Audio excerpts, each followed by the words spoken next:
Hello, and welcome to TechWatch, the EdTech video news program produced by eSchool News. I'm Laura Devaney. Bookshare.org, a global digital library for people with print disabilities, was in the spotlight at the Technology Innovators Conference in Washington, D.C. not long ago. Delivering the keynote address at the two-day event presented by the National Center for Technology Innovation was Jim Fruchterman, founder and CEO of Benetech, a nonprofit technology service organization.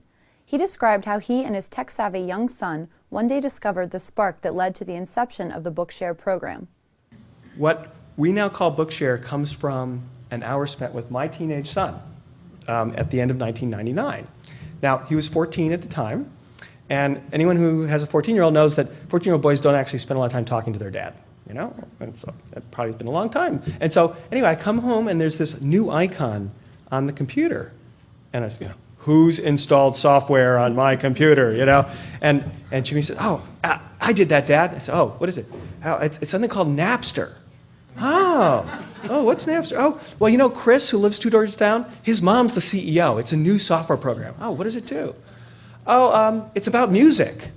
Oh, okay, so show it to me. So now we sit down, and we spend a whole hour together, and he's playing 90s punk, and I'm playing Pat Benatar. Hey, we had that in the 70s too, you know? And so at the end of the hour, I say to him, I said, hey, Jimmy, this is the greatest thing. How much are we paying? And he says, paying? And I go, oh my God, this is totally illegal. I'm a software guy. Oh, but it's so cool. So I went back to my attorney, Jerry Davis, the problem-solving attorney, and he says, well, let me take a look at copyright law. And he comes back and he says, it's legal to do this under copyright law. So suddenly, we have a new plan. We're going to create Bookster, you know? And we're running around, and one of my closest advisors in this was a guy named George Kirscher, who's sort of the man behind DAISY, the man behind the NIMUS format. He's kind of the brain trust at Recording for the Blind and Dyslexic. And George said, I'm so glad that you're using this DAISY technology that we've invented to help more people with digital text. But he says, if you call it Bookster, the publishers are going to kill you. I said, oh, okay. So we renamed it Bookshare.org. And that's how Bookshare got off the ground. And the second thing we did is my attorney said, Napster made a mistake. They sprung this on the recording industry without consultation. Let's go to the publishing industry a year in advance of launching this project. So we actually, through Jerry's connections to a guy named Alan Adler, who's sort of the general counsel for the AAP, the Association of American Publishers, the biggest trade association, we got to address the copyright committee of the AAP.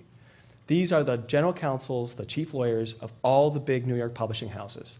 So we got there about 6, 7 years ago, and we said, we're going to do, Bookshare, and it's going to work like this. And, and there's sort of this, again, another one of these stunned silences in the boardroom, the court of moments. And then Alan Adler says, no one has ever come and told us in advance of their plans to steal our content.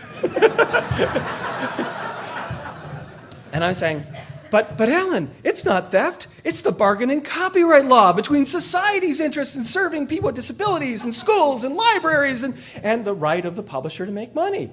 And they went, oh, yeah, but, And so what we did is we said, look, we will take that social bargain that's in the Chafee Amendment, Section 121, which a lot of us know about. The social bargain is help the disabled community, don't mess with the business interests of the publishers. Fruchterman went on to describe the subsequent success of Bookshare.org, which just last fall received a $32 million 5-year grant from the U.S. Office of Special Education. And so over the last 5 years, we've grown Bookshare to 35,000 books as of like yesterday. And Bookshare is very different. I think it's nowadays, well, maybe 3 to 9 months ago we call it Web 2.0-ish, but now that's falling out of favor. But I mean, here's a very different library for people with disabilities. Between 80 and 90% of the content on Bookshare is there not because we chose it, but because a person with a disability, a parent, or a teacher chose to scan that book.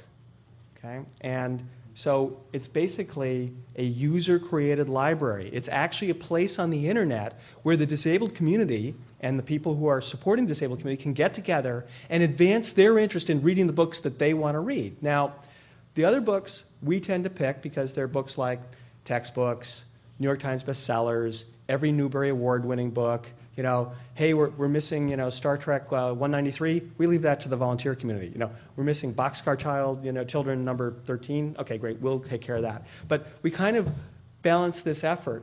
And, I know, I've been in the OCR business for over 25 years. And I know that people hate scanning books, even though I've been sort of one of the major purveyors of book scanners. But the reason they hate scanning is because, it takes 3 hours.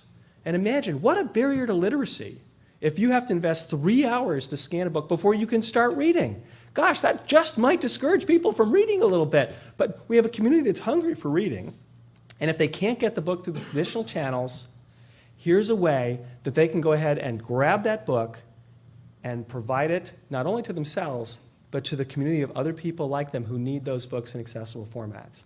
So that's the story of Bookshare.